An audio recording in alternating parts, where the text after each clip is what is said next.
अस्सलाम वालेकुम पाकिस्तान, आप देख रहे हैं स्पोर्ट्स बज़ में हुसैन लियाकत। आज पाकिस्तान को एक और इबरतनाक शिकस्त का सामना करना पड़ा। पाकिस्तान और न्यूजीलैंड के माबेन क्राइस्ट चर्च में चौथा T20 मैच खेला गया, जिसमें पाकिस्तान ने पहले बैटिंग करते हुए 158 रन बनाए और इस 158 रन में 90 रन मोहम्मद रिजवान के हैं और उन्होंने तकरीबन 20 ओवर विकेट पे मौजूद रहे। वो 90 रन बनाने में कामयाब हुए। एक लम्हे ऐसा लग रहा था कि पाकिस्तान की टीम शायद 130 या 135 रन बनाएगी, लेकिन फिर आज शुक्रिया अदा करना पड़ेगा मोहम्मद नवाज का, जो कि आए और उन्होंने आते साथ ही एक ओवर में 3 छक्के लगाए और रन थोड़ा सा पाकिस्तान का रिस्पेक्टेड हुआ। इसके अलावा अगर पाकिस्तान की ओपनिंग जोड़ी की बात की जाए तो ओपनर साइम अयूब हमें फेल होते हुए नजर आए। बाबर आजम आज 19 रन बनाए, लेकिन बाबर आजम से रोज हम रन एक्सपेक्ट नहीं कर सकते। अगर उसके बाद फखर जमान की बात की जाए तो वो 9 रन बना के आउट हुए। साहिबजादा फरहान 1 रन बना पाए और इफ्तिखार अहमद 10 रन बना के आउट हुए। लेकिन साहिबजादा फरहान के हवाले से बहुत सारे सवालात खड़े हो रहे हैं, रिजवान के हवाले से बहुत सारे सवालात खड़े हो रहे हैं। रिजवान को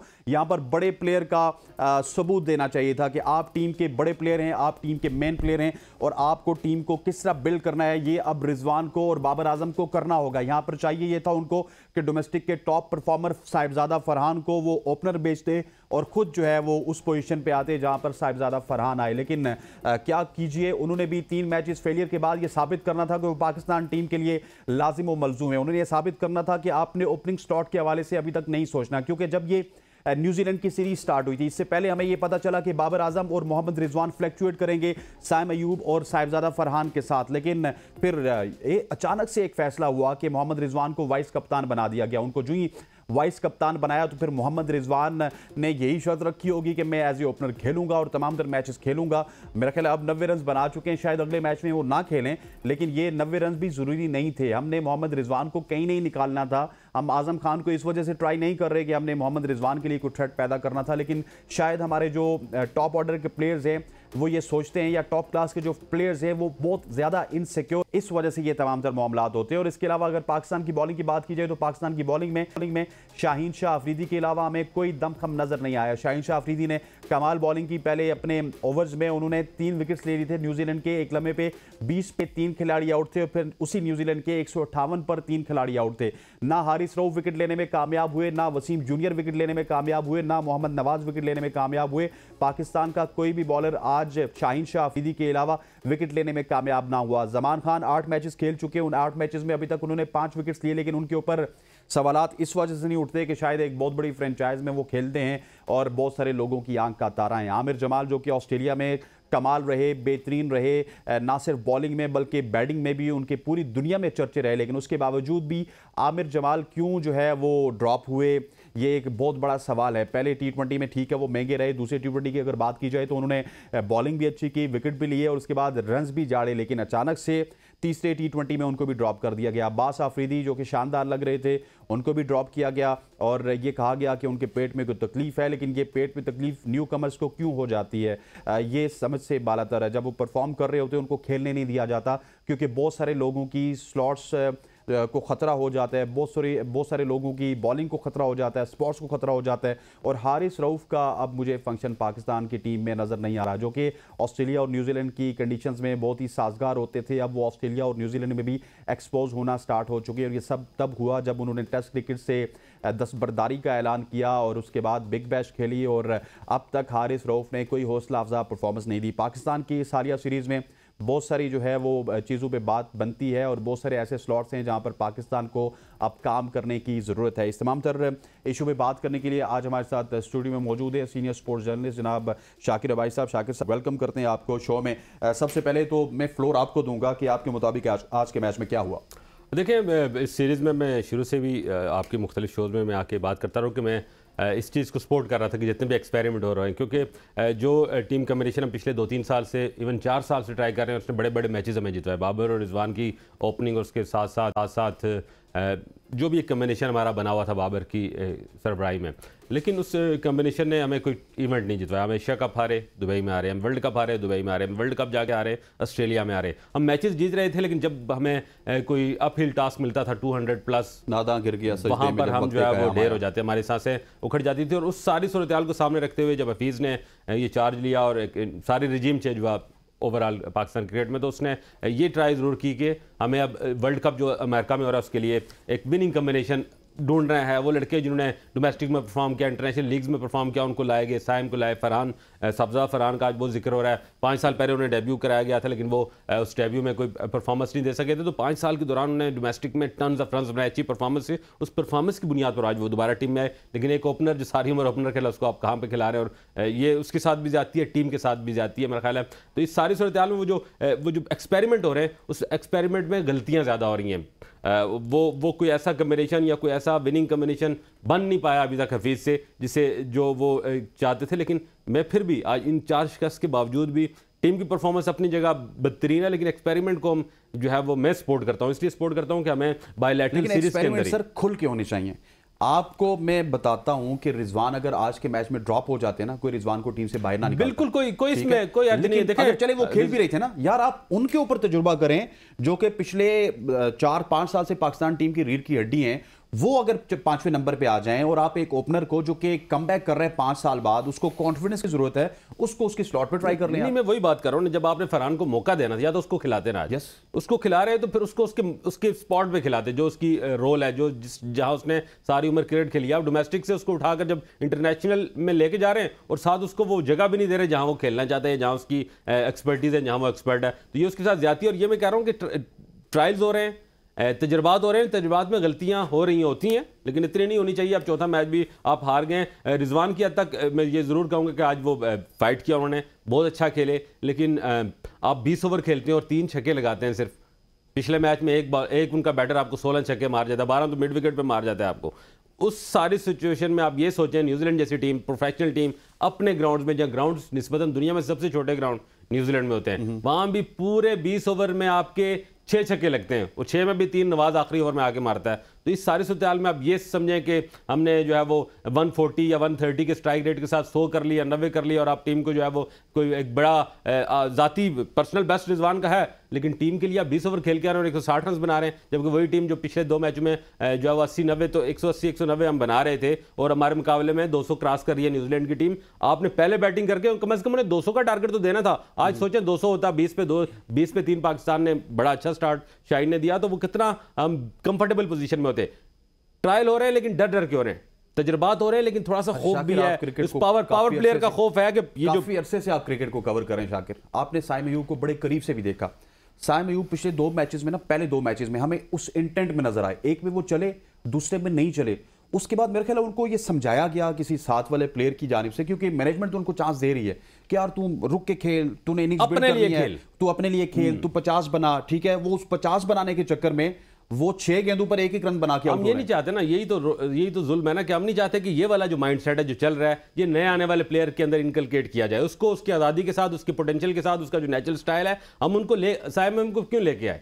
मतलब अगर रिजवान और बाबर बहुत अच्छा परफॉर्म कर रहे हैं, हमें 7 सेंचुरीज पार्टनरशिप दी, 153 जो वो चेस कर दिया इंडिया के खिलाफ, ये सारी चीज़ें अपनी जगह हैं। लेकिन वो बड़े, जब मैं वही कह रहा हूँ कि जब हमें टफ ओपोनेंट आता है, हम नेपाल, युगांडा, ब्राजील, इनके साथ तो खेल गए, लेकिन जब हम न्यूजीलैंड, ऑस्ट्रेलिया, इंग्लैंड, इंडिया, तगड़ी टीमें आती हैं और हमारा टारगेट जो है वो 200 होता है, तो रिजवान और बाबर 200 की जोड़ी नहीं है। ना वो बना सकते हैं, ना वो चेस कर सकते हैं। अगर वो पहले बैटिंग कर रहे हैं तो 2200 प्लस नहीं बना सकते, वो चेस कर रहे हैं तो नहीं चेस कर सकते। उनकी अपनी, देखिए, उनको ब्लेम नहीं करना चाहिए। मैं रिजवान और बाबर को इसलिए ब्लेम नहीं करता कि एक बंदे, मेरी कैपेसिटी इतनी है, मेरी कैपेसिटी एज अ गस्ट, तो मैं वहां आके आपके होस्ट बैठ के तो मुझे कोई बिठाएगा और मेरी कैपेसिटी नहीं है, तो वो मुझसे ज्यादती कर रहा है ना, वो उसकी गलती है। इन दोनों की जो कैपेसिटी है वो इतनी ही है। इनका स्ट्राइक रेट आप 130 से 140 होगा, T20 में आप 180 200 के स्ट्राइक रेट्स वाले प्लेयर चाहिए होते हैं जो 200 प्लस का स्कोर करें, 200 प्लस को डिफेंड करें, 200 प्लस। अब T20 cricket is like T10 cricket, वो बहुत ज्यादा स्कोर, आप वो एक खास फ्रेम ऑफ माइंड में आप नहीं चल सकते। तो इसलिए मैं ये जो एक्सपेरिमेंट हो रहे हैं इसको हम सपोर्ट करेंगे। इन एक्सपेरिमेंट को इसलिए सपोर्ट करेंगे कि हमें वो कॉम्बिनेशन चाहिए। वर्ल्ड कप जो अमेरिका में पहली बार हो रहा है कि हम 200 प्लस रन बना सकें, 200 प्लस रन चेस कर सकें।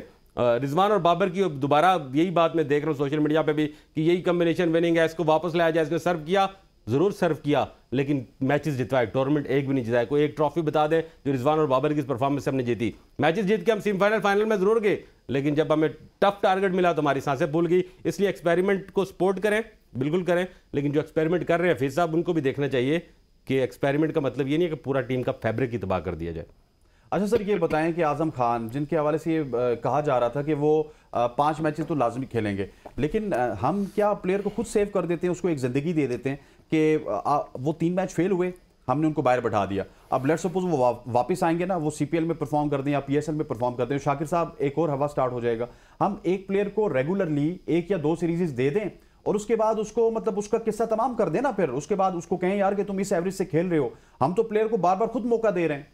नहीं, मैंने भी जब भी अब आज़म के हवाले से बात की, आज़म की टैलेंट के हवाले से मैं बड़ा मुतमईन हूँ, is a good talent player. लेकिन वो आज़म खान के बारे में ये कहता हूँ कि मोइन खान का बेटा ना होता दुनिया की किसी टीम में नहीं खेल सकता था। एथलीट की पहला बॉक्स आपका टिक करते हैं ना आप, वो उसकी फिटनेस है। इतने बड़े जुस्से के साथ, इतने बड़े वॉल्यूम के साथ आप उसे क्रिकेट, वो खासकर इंटरनेशनल क्रिकेट नहीं खिला सकते।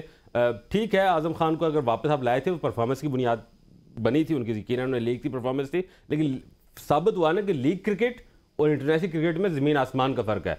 लीग क्रिकेट में आप ठीक है, आप आए, आपके पास कोई इतनी ज़्यादा बर्डन नहीं होता कोई, लेकिन आप जब इंटरनेशनल क्रिकेट खेल रहे हो, खासकर पाकिस्तान जैसी टीम को रिप्रेजेंट कर रहे होते हैं जिसके पीछे 25-30 करोड़ आवाम की उम्मीदें आसे लगी होती हैं, तो फिर वहाँ प्रेशर आपके पास होता है और उस प्रेशर के लिए आपको मेंटली फिजिकली फिट भी होना चाहिए और आपके पास अच्छा जो है वो एक तजर्बा होना चाहिए। आज़म खान को अब ले आए थे, हम बार बार कहा कि उसके 5 के 5 मैच खिलाएं, उसे सेव ना करें, अब उसे 5 मैच दें और उसका जो एक किस्सा है वो हमेशा के लिए तमाम करें। हमारे पास विकेट कीपिंग में बहुत बड़ा टैलेंट है, इसको हम इतने अरसे से किस लिए साथ लेके चल रहे हैं। और इन विकेट्स पे, इन ग्राउंड्स में, ये जो छोटे ग्राउंड्स हैं, इन पे भी अगर आप आरिस जो अच्छे स्ट्राइक रेट है उसके साथ वो अटैकिंग अप्रोच है, हमें एक टीम एक अटैकिंग अप्रोच वाली बनानी है। आज की में एक एक्सपेरिमेंट में जिस तरह आपने कहा रिजवान को बिठाया जा सकता था ना, आरिस को ट्राई किया जा सकता था। आरिस तो साहबजादा के साथ आते ना, आरिस को अपनी जगह पर आते, साहबजादा से ओपन कराते, कुछ साइम को नहीं देखिए साहबजादा ना, हारिस तो स्क्वाड में नहीं है। मैं सवाल ये कह रहा हूं ना कि हारिस किस लिए हमने इतना अरसा उसको कैरी किया कि हम उसको नहीं लेके जाते। आज वो होता तो ये कर रहे होते ना।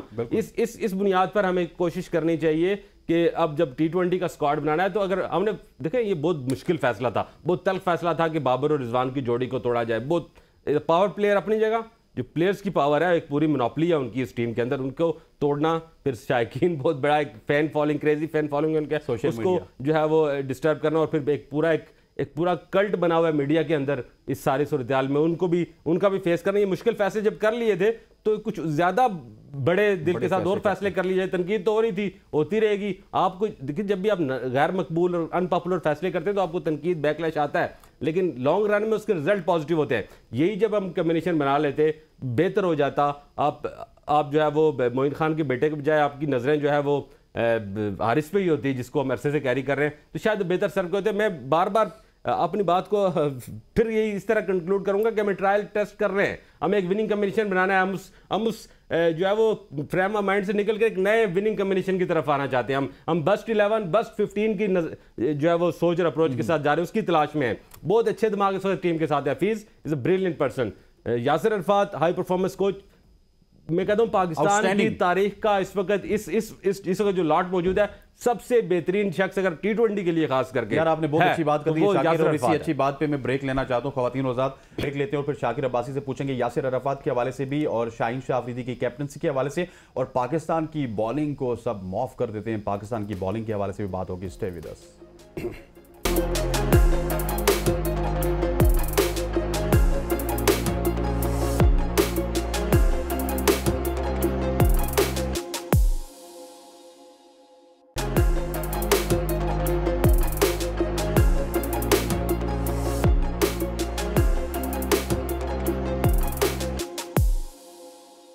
Welcome back to show. Shakir साहब बात कर रहे थे यासिर अरफात के हवाले से। यासिर अरफात के हवाले से स्टार्ट कर लेते हैं। शाकिर, मैंने देखा है कि बहुत सारे लोग यासिर अरफात की अपॉइंटमेंट पर खुश नहीं हैं, लेकिन यासिर अरफात तो मेरे हिसाब से मोस्ट क्वालिफाइड कोच हैं जो कि इस वक्त पाकिस्तान टीम में मौजूद हैं। देखें, यासिर अरफात जब नहीं थे तो हम उनके लिए बहुत बात करते थे, शो में करते थे, सोशल मीडिया पर भी, के ट्वीट वगैरह के जरिए भी। Yasir Arafat is a current cricketer.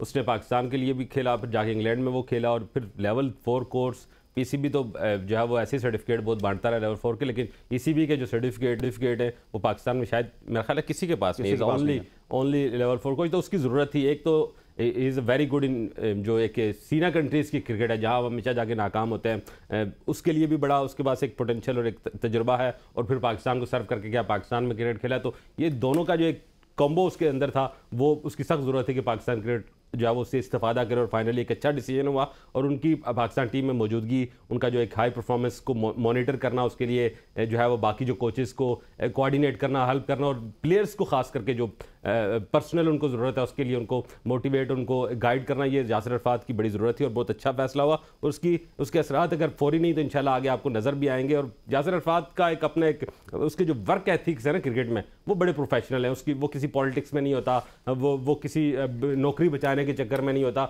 उसको जो जॉब मिलती है, जितने अरसे ने क्रिकेट खेली बगैर लॉबिंग के अपनी परफॉर्मेंस पे खेली, अगर लॉबिंग होती तो वो बहुत लंबा तक क्रिकेट खेलता, लेकिन उन्होंने बेहतरीन अपनी साफ सुथरी क्रिकेट खेली। जब क्रिकेट से वो रिटायरमेंट हुए तो उन्होंने कोचिंग को सिर्फ एज आ शौक के लिए कोचिंग नहीं, फिर उसको पूरा एज आ सब्जेक्ट आप कह लें, उसको पढ़ा, सीखा और उस पर फिर कोचिंग शुरू की। और आप वो पाकिस्तान को सर्व कर रहे हैं, उनको मौका भी देना चाहिए, उनको सपोर्ट भी करना चाहिए। और मैं आपको एश्योर करता हूँ, जो मैं उनका जो पोटेंशियल देखता हूँ, जो उनकी सलाहियत है, जो उनके वर्क एथिक्स हैं, जो उनका काम करने का तरीका है, पाकिस्तान टीम को बहुत अच्छे रिजल्ट आपको नजर आएंगे। Let's talk about the captaincy of Shaheen Shah Afridi. जिस सर्कमस्टांसेस में उनको कैप्टनसी मिली है, आप हमारे साथ ही थे तमाम तर ट्रांसमिशंस में, एशिया कप में, वर्ल्ड कप में, और हमें पता चल रहा था कि कहाँ से डोरे हिलाई जा रही हैं। और अब वो कप्तानी मिली और he was nowhere mean to say कि कोई उनका एक बॉलिंग चेंज, कोई उनकी फील्ड में एक्टिविटी, सिवाय वो उन्होंने कहा जी कि अगर यूसुफ को कुएं से निकाल कर मिस्र के बाजार पे बेचना और उसके बाद बादशाह बना देना, मतलब अजीब व गरीब सी कैप्टनसी देखने को मिली। और इस तरह की बातें जो कि दीन की बातें हम क्रिकेट के साथ मिलाएंगे। अब देखिए, शाहीन शाह अफरीदी 2 ट्रॉफीज जितवा चुके थे लाहौर के अंदर को, ये पोटेंशियल देख रहे थे लोग, लेकिन फर्क है ना सर, लाहौर के अंदर उनमें कोई पोटेंशियल है, लेकिन देखिए उनके सर ठीक है, मेरी बात सुनिए शाकिर साहब, मेरी बात सुने। आपको मैं शाहीन शाह अफरीदी दे दूं, हारिस रऊफ दे दूं, जमान खान दे दूं, डेविड विजे दे दूं, राशिद खान दे दूं, और जहां पे डेविड विजे, जमान खान और राशिद खान की ज्यादा विकेटें होंगी, इन्होंने 20% विकेट्स लिए हैं, और इसके बाद जो उनकी सुपरस्टार बैटिंग लाइनअप है ना, उसमें आप भी एडजस्ट हो जाएंगे एक आध प्लेयर और आप भी मैच जितवा देंगे। मैं उसकी कैप्टनसी के हवाले से, जब उसको कैप्टनसी दी गई तो उस वक्त भी हमने बड़ा एतराज़ किया था, लेकिन अब उसको मिल गई कैप्टनसी। उसमें ज़ाहिर है उसकी अपनी जो उसकी प्रोफाइल या सीवी उसके सामने रखी गई, उसमें उसके 2 टाइटल थे। आप एतराज़ कर रहे हैं, सीवी में बहुत कुछ और भी है, इस बात पे एतराज़ कर रहे हैं कि उसको पीएसएल की बुनियाद पर कैप्टनसी क्यों मिली। हमारी सारी टीम पीएसएल की बुनियाद पर जब सेलेक्ट हो रही है तो फिर हम कैसे एतराज़ कर सकते हैं यार। हमने एक बेंचमार्क की पीएसएल बना दिया, और पीएसएल इस सीरीज से हमें यह पता लग रहा है कि पीएसएल हमारे सर्व नहीं कर रहा, पीएसएल हमारे इंटरनेशनल क्रिकेट के स्टैंडर्ड को सर्व नहीं कर रहा, या तो पीएसएल के जो स्टैंडर्ड वो डाउन है, या फिर उसमें जो है वो इस तरह की एक कैमोफ्लेज किस्म की परफॉर्मेंस आ रही है। पीएसएल में एक चीज ऐड करना चाहूं शाकिर साहब, पीएसएल ना आपको रॉ मटेरियल देता है, ठीक है, आपको उसको हाई परफॉर्मेंस सेंटर में जाके उसकी टेक्निक को ठीक करने की जरूरत है, उसके बायोमैकेनिक्स को ठीक करने की जरूरत है। हम पता है क्या करते हैं, पीएसएल में शाकिर अब्बासी साहब ने ली 10 विकेट्स, ठीक है, अगले दिन वो सोशल मीडिया पे चल रहे हैं, हमने कहा यार चलो सोशल मीडिया पे चल रहे हैं, इनको लेके चलते हैं अफगानिस्तान, ठीक है। वहां से पता चलेगा जी कि आप 2 ओवर करवाने के बाद इंटरनेशनल खिलाड़ियों के सामने जो है वो आप बिल्कुल फारिग होकर बाहर आ गए। तो मसला ये है कि इस रॉ मटेरियल को पूरा प्रिपेयर करके 7-8 महीने 1 साल काम करके अगर आप लाएंगे ना तो आपको रिजल्ट्स मिलेंगे। मेरा ख्याल है ये बहुत अच्छी सजेशन है आपकी, और मैं इससे 100% एग्री करता हूं कि पीएसएल से सामने आपको टैलेंट सामने आता है, और उस टैलेंट की बुनियाद पर नेशनल टीम की सिलेक्शन नहीं होनी चाहिए। टैलेंट को पिक करें, उसको किसी सिस्टम में डालें, उसको एक प्रोसेस में डालें जहां से वो फिल्टर होकर ज़्यादा निखर कर सामने आए, और उसके बाद वो हमें लगे कि यार कोई इस काबिल है कि उसे हम इंटरनेशनल सर्किट में डाल सकते हैं। ये बिल्कुल वो वीक लिंक है। मैं बिल्कुल, आपने राइटली पॉइंट आउट किया कि पीएसएल और इंटरनेशनल क्रिकेट के दरमियान ये जो वीक लिंक है, जो दरमियान में एक हमें प्रोसेस से प्लेयर्स को गुजारना होता है, वो हम मिस किए बगैर उसे जो है वो हम इंटरनेशनल सर्किट में फेंक देते हैं, और वहाँ पर वो पहले से मौजूद एक्सपीरियंस भेड़िए उसको खा जाते हैं। ये बिल्कुल ठीक बात है। लेकिन शाहीन शाह अफरीदी की बात मैं फिर ये कहूँगा कि शाहीन शाह अफरीदी को एक मुश्किल वक्त में कैप्टनसी दी गई। उस वक्त कैप्टनसी दी गई जब पाकिस्तान क्रिकेट बोर्ड ने यह फैसला किया कि हमें एक्सपेरिमेंट करना है, हमें एक नई टीम की तलाश में जाना है, एक विनिंग कॉम्बिनेशन की जाना है। तो फिर जब आप ऐसे एक सेटल टीम को, किसी भी इमारत को आप उखाड़ देते हैं ना, तो उसको जोड़ते हुए टाइम लगता है, उसमें मुश्किलात होती हैं। तो शाहीन शाह अफरीदी को अब कैप्टन बना दिया गया। तो मैं अब ये नहीं कहूंगा कि अब वर्ल्ड कप सर पे है तो शाहीन शाह अफरीदी से कैप्टनसी लेकर इसे अब वर्ल्ड कप तक कैप्टन रहना है, इसी को हमने ग्रूम कर रहा है। जरूरत इस समर की है, जो मुझे दिख रहा है कि जिनसे कैप्टनसी छीनी है, वो जो ग्रुप तोड़ा गया है या कुछ ऐसा है, उनको भी देखना पड़ेगा कि क्या वो इसके खिलाफ साजिशें तो नहीं कर रहे, क्या टीम की जो यूनिटी थी, जो यकजहती थी, उसमें तो कोई फर्क नहीं डाल रहे। इस चीज को देखना पड़ेगा। क्या कहने हैं, ये भी देखना पड़ेगा। लेकिन बाबर आजम तो परफॉर्म कर रहे हैं सर, और लेकिन कुछ लोग हैं, आपने इशारा बिल्कुल दुरुस्त किया, आप बाखबर साफी हैं और बिल्कुल अंदर की खबर आपने बताई है कि साजिश भी हो सकती है। शाकिर साहब, आमिर जमाल का क्या कसूर था? अमर जमाल के साथ ज़बरदस्त किस्म की ज़्यादती है ये। अमर जमाल को आपने जब भी मौका दिया, T20 जितवाया, टेस्ट में मौका दिया, बेस्ट बॉलर निकल के ऑस्ट्रेलियन बैटर्स के सामने वो निकल के आए। यहाँ क्या पता नहीं उसके साथ क्या कर रहे हैं। या तो ये हो सकता है कि उस बेचारे का क्या कसूर है? उस बेचारे का कसूर ये है कि ना वो सेंट्रल पंजाब से है ना वो KPK से। मेरा ख्याल है ये हो सकता है कि शायद उसके लिए उन्होंने टिक कर दिया कि ही इज द बेस्ट, इसको हमने मार्क कर लिया और मतलब हमें फ्यूचर प्लान में उसको शायद उन्होंने डन कर दिया हो और आगे किसी और को ट्राई कर ले। मैं ट्राइज हो रहे हैं, मुझे सिर्फ ये सब सेंसिबल, अगर मैं सेंसिबली सोचूं तो ये एक वजह हो सकती है, उसके अलावा कोई और वजह हो नहीं सकती कि आमिर जमाल को हम जो है वो इन हालात में टीम से बाहर करें। वो बेहतरीन बॉलिंग भी कर रहा है और जो डेथ ओवर में आके जो उसकी बैटिंग है बड़ी अच्छी है, बड़ा हार्ड हिटर है और इन छोटे ग्राउंड्स में, न्यूजीलैंड जैसे ग्राउंड में वो ज़्यादा लीथल, ज़्यादा कारगर हो सकता था। लेकिन अगर उसको बाहर बिठाया गया तो मुझे जो गट फीलिंग आ रही है कि उसके साथ शायद ये हो क्या, उसको उन्होंने कर लिया कि इज़ द बेस्ट, ये हमारे साथ कैरी करेगा। और जो बाकी आरिस रऊफ या दीगर लोग हैं उनको बार बार ट्राई कर ले, शायद इनमें से किसी एक के हवाले से फैसला करना पड़ जाए और उसको फिल करेगा अगर जमाल।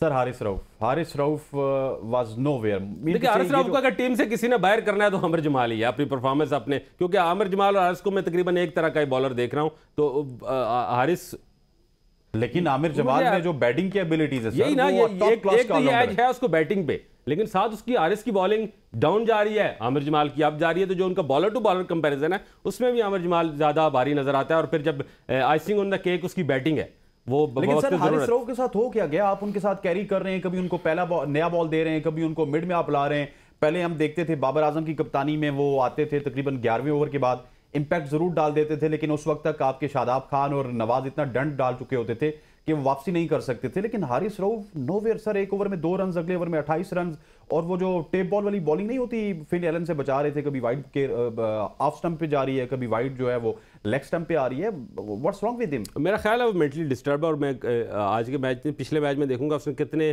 शॉट, आता कि शॉट बॉल वो बहुत कम करता है। पिछले मैच में उसने बेपना शॉट बॉलिंग करी और मिड विकेट पे छक्के खाए। मैं भी एक एनालाइज कर रहा था कि जो उसकी स्ट्रेंथ है यॉर्कर और full length ball outside the off stump, वो कितनी कराई उसने। पिछले मैच में तो मुझे कहीं नहीं नजर आई, आज भी कोई खास खातर ख्वाह नहीं है। लेकिन चलो आज उसको 40 से कम रन पड़े हैं, जिस दिन उसको 40 से कम रन पड़े हम सोचते हैं वो अच्छी बॉलिंग करा रहा है, वरना 50, 60, 70 खाने वाला आदमी जब 40 पे आदत बना लिया है कि 24 पे 50। जब वो थोड़े जिस तरह हम बाबर आजम से एक्सपेक्ट करना शुरू होते थे ना, जब सेंचुरी शुरू कर दी, 40 करता तो हमें नजर नहीं आता था। इज द रन मशीन जो दूसरों के लिए है, दूसरों को बना के देते हैं। लेकिन हारिस रऊफ को अगर वही मैं बात करता हूं कि अगर वो नहीं उनका परफॉर्मेंस तरह से हो रही और बेंच पे एक अच्छी स्ट्रेंथ अब आ चुकी है आमिर जमाल की सूरत में, तो हारिस पे ज़्यादा प्रेशर है, उसको ज़्यादा अपने खुद एहसाबी करनी पड़ेगी। उसने टेस्ट क्रिकेट के हवाले से भी जिस तरह माजी में इनकार किया, तो उस पर वो भी एक टीम मैनेजमेंट उससे ज़्यादा खुश नहीं है। तो अगर वो खुद ही आप अपनी अदाओं पे ज़रा गौर करें, हम अर्ज करेंगे तो शिकायत होगी, यही हम मुझे कह सकते हैं। हम अर्ज करेंगे तो शिकायत होगी। इसी शेर पे जी ख़वातीन औज़ात इख्तिताम करते हैं सब। Thank you very much for joining us ख़वातीन औज़ात। आज के प्रोग्राम से इतना ही। मुझे और मेरी पूरी प्रोडक्शन टीम को इजाज़त दीजिए। अल्लाह हाफ़िज़।